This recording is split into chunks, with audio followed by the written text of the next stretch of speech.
Hi, good morning, church. Good morning. It's such a blessing to be in front of you again. And I hope all the school students are having a good September. I know the adjustments of getting back into school has been really, really crazy. I know for our house it's been nuts, but it's been a blessing.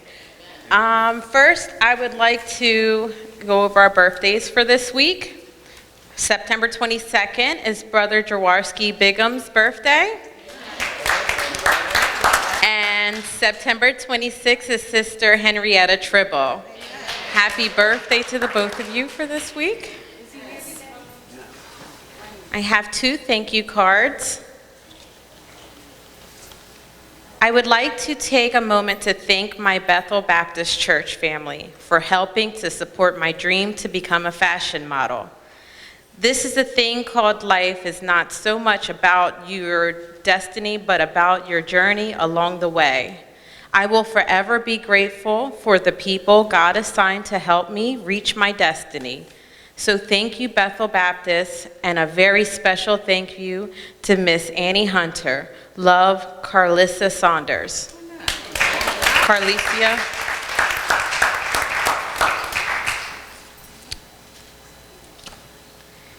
Dear Bethel and friends, thank you for your support of the 37th anniversary of Andre Thornton Day.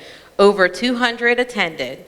T-shirts are available for sale. Please see Teresa Thornton. Thank you and God bless, Sister Teresa.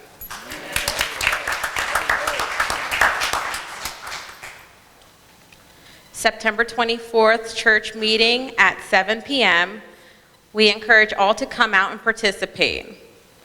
There is also a funeral service for Brother Lewis Lyons. That's tomorrow. The viewing is at 4 to 6, and the funeral is at 6 p.m. The repast will follow immediately after service. Please keep Sister Lyons and family in prayer. We're asking the women to please bring a dessert and for our men to bring waters for the funeral service if you can donate. All right. We thank you so much for that. Sister Jacqueline Banks Frazier had a change in her condition, so please keep her and her family in prayer. September 28th, the Women Entrepreneurs and Women Veterans Expo is going on at Phoenixville Middle School from 12 noon to 4 p.m. There's a free admission women's panel. There'll be speaker, music, and entertainment.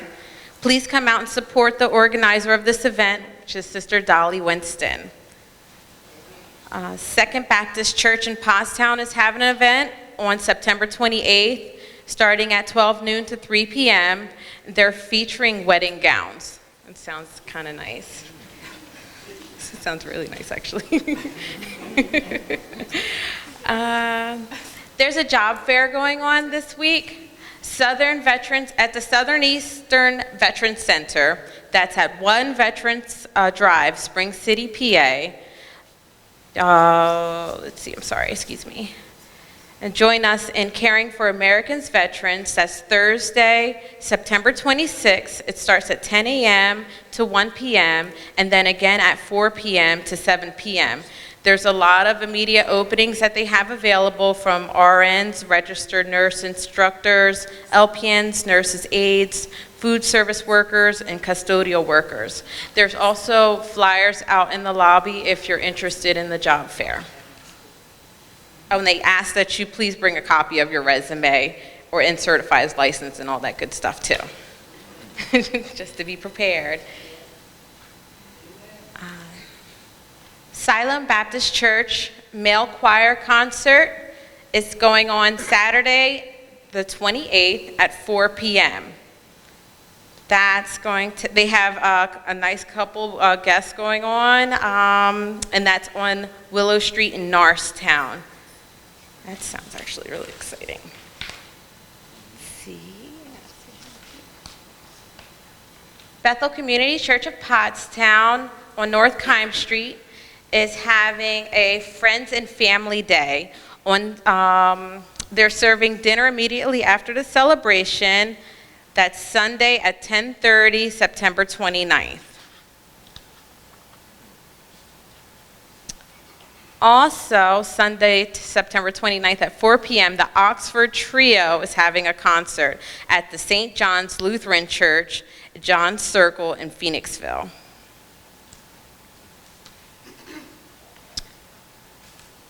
Pine Memorial Baptist Church on North 54th Street in Philadelphia is having a Deacons and Deaconess Ministry. It's their 25th annual church and community prayer breakfast.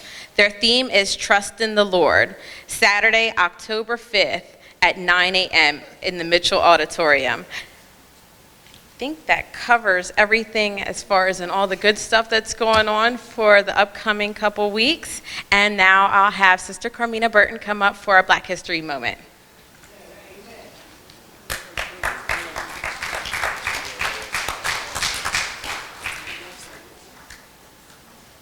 Thank you. Good morning, church. The fourth Sunday Black History Moment by Bethel Baptist Church's Education Ministry. Today, our Black History Moment comes from an active member of Bethel. She's not only active in the church, but in the community as a crossing guard and a member of Diversity in Action. She's lived in Pennsylvania more than she has anywhere else, but for some reason, she still calls Mississippi her home. Please welcome Ms. Sheila Taylor.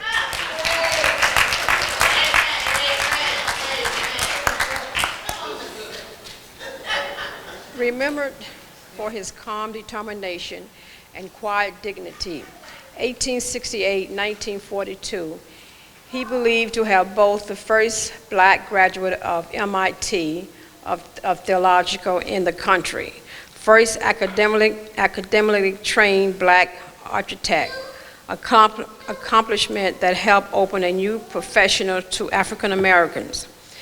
In 1892, after graduating from MIT, this young man from Wilmington, North Carolina, accepted an offer from education and active Booker T. Washington to teach at the Tuskegee Institution in Alabama, where he soon set about shaping the appearance of the school over the course of nearly 40 years. He designed dozens of eccentric buildings, including library, dormitories, lecture halls, industrial workshop, and a handsome chapel, transforming a makeshift campus on a plantation in a confident state-of-the-art institution. Taylor's work as a teacher and administrator was equally vital to the Tuskegee mission.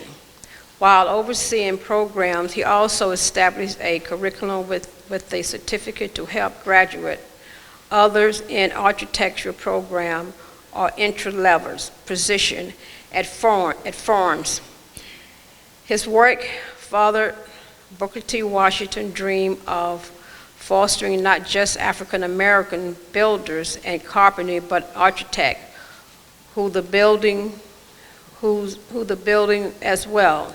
He was admired for his dedication of leadership at Tuskegee, and in 1911, he gave a speech that summarized the profound benefit of his education.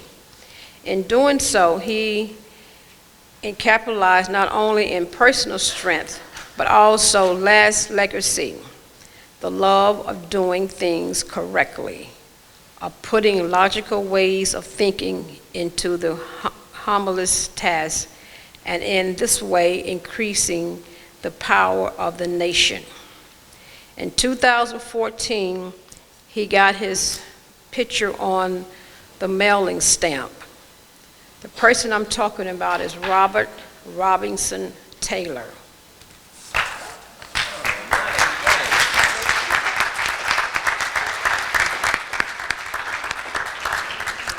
Thank you, Sheila.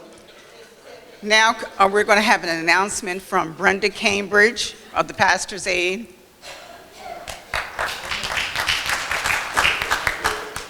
Good morning, church. Could Pastor and Mrs. Coleman please come forward? And could the Pastor Zay, please stand.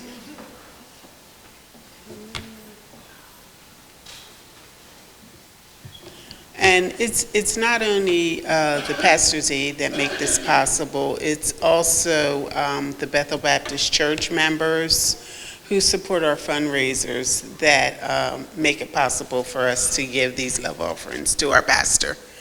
And we just want to say, Pastor and Mrs. Coleman, we just want to give you these love offerings and let you know that you are deeply appreciated and that you are loved here at Bethel Baptist Church.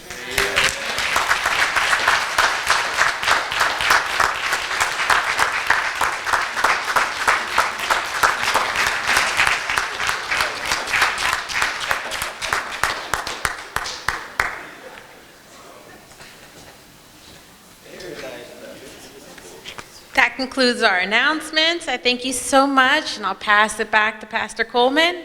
You guys have a happy Sunday. Thank you.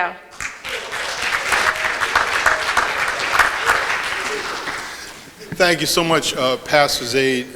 That was a surprise to us, but we really appreciate the really hard work that the Pastor Zaid does for this church, and we appreciate you because you appreciate us. Thank you so much for that surprise gift. Thank you, really. We really appreciate it from the bottom of our hearts. I want to thank Sister Shalani for our announcements. Let us keep all of our announcements in mind, continue to govern ourselves accordingly. Just have a few additional things I want to share with you. Sister Sheila Taylor, where you at? Where you at? There you go. Yeah, Sister, I didn't know you was a historian. Was Robert Robinson Taylor any relation to you?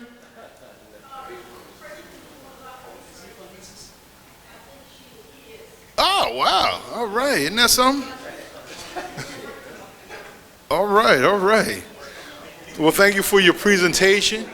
And we thank the education ministry, given leadership by Sister Alice Ingram and Trustee N. Carmita Burton for coordinating our Black History moments. We know that Black history is important because it's not just something limited to February. It is something that we continue to celebrate all throughout the year because we make contributions all throughout the year. Amen? Amen. Want to also keep in prayer Sister Alexis Lyons. Tomorrow night at 6 o'clock, we will have the homegoing service here for Brother Lenny Lyons. We knew him as Lenny in Coatesville. Well, his name is Lewis Lyons. But we want you to pray for her, pray for the family. Y'all remember Brother Lyons? Every now and then he would get up and run around the church, and we're going to miss him here. We're going to miss him running. He's running in a different place now. But we want to continue to pray for the family. We want to continue to pray for Sister Alexis as she goes through this difficult time of bereavement. But we want to, if you can come, viewing will be from 4 to 6 o'clock. The funeral service, the homegoing service will be at 6 o'clock. If you can, please come out and be supportive and prayerful. Amen? We want to continue to pray for Sister Addie Wheatley. I went to see her. She was at Chester County Hospital. I don't know if she's still there. She's still there. But I tell you, I go there to see her, and she cheered me up. And so we just want to continue to pray for Sister Addie Wheatley, and we want to have special prayer for Sister Jacqueline Banks Frazier. She has taken a turn, and so we want to continue to pray for her. We want to continue to pray for Reverend Wood. She's not here today, but we want to pray for Reverend Wood, especially because, and we want to pray for Brother Larry Banks. And it is a difficult time. This is a twin sister of Reverend Wood, and so she's feeling it even more so. So we want to continue to keep them up in our prayers. We also want to keep up in our prayers Sister Janet Brown. I talked with her this week. She's on her way to Antigua. She asked to pray for her mother, Dolores Erskine, and her brother-in-law, Arthur Gomes. And so they left on yesterday, and they'll be back on Saturday. So let's continue to pray for them, pray for their traveling mercies, and also pray for her mother and her brother-in-law. We want to continue to pray for Ihana.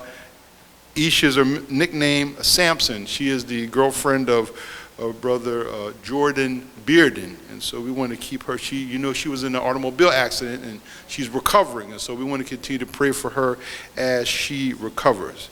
And as I came in today, Reverend Smith told me that his wife, Sister Bethany Smith, is a little bit under the weather. Usually you see Sister Smith sitting back there, but she's not here today. So pray for her, because this is a tough time when you get older. You can't fight stuff like you used to.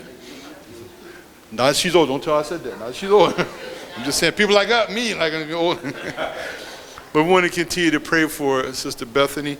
Also, Charmaine Boynes, who is Reverend Smith's cousin, is going to be consecrated at Bethlehem Baptist Church in Penn, Pennsylvania. She's going to be consecrated as a deaconess next Sunday. And so we want to keep her in prayer as she moves towards the office of deaconess and towards that service on next Sunday at Bethel Baptist Church in Penn, where Reverend Charles Kwan is the pastor. I don't know if you know him. He's a great preacher and a great man of God. Amen? And we also want to keep in mind our brothers and sisters around the world, around the globe, that are suffering. We are well aware of what's going on in Puerto Rico. We're well aware of what's going on in the Bahamas. And we want to make sure that every opportunity that we get to respond to the crisis that we face, because you never know when we'll be hit with a crisis. You never know when our situation is going to change. You never know when our fortunes will be modified. And so we, as we're in a situation to help, we ought to take the time to help as much as we can. Not just physical help, but also prayerful help. And we combine those two together, then God could use us in a very, very wonderful and glorious way. God bless you. Rose Harper, you got back from Canada? No, I didn't go. I go next month. Oh, next month. All right. Make sure you bring back next month. All right. Bring back some Canadian bacon with you. Take care. God bless you.